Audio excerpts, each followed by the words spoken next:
me some gambling money. Interest at 20% as usual. Until he left early the next morning. His debt was increased by another. The repayment was due in a week. Mark needed to pay off both the casino owner and the mob. He first approached his mother. Again, he was refused before he could even ask, because Mark was already a repeat offender. When he left, he dropped the phone of the mob's debt collector. After wandering the streets for a long time, he decided to ask the mob for more gambling money. They agreed to lend him the money, but on one condition. If you want to borrow money, you can say I'm not a man.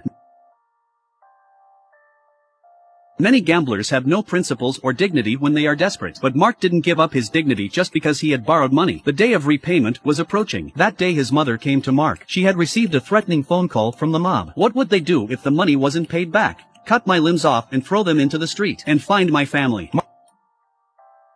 Mark's mother decided to help him one last time. Mark got the $260,000, only to walk into the casino once again. As expected, he lost it all again. He woke up. The mob got to Mark first, although he couldn't borrow any more money. But Jack had looked into him. Knew Mark had a student who played in the league. He wanted Mark to persuade the student to play a fake game, to offset the money he owed. Mark found the student, told him about the dummy game. He didn't persuade him to play a fake game. Instead, he asked him to make his own choice. The student then asked Mark, "Am I going to get you out of this mess?" No. Then he borrowed $260,000 from Frank at the risk of having his family killed. Took a beating. Borrowed another $150,000 from his Korean boss. Put the $150,000 in the student's wardrobe. $60,000 paid back to Jack with interest. The remaining $200,000 bet on his student playing a fake game. If he was willing to play a fake match, $150,000 as a reward. If he doesn't play, it's all over. Even if he's killed later, the $150,000 will be the last good thing he does for himself.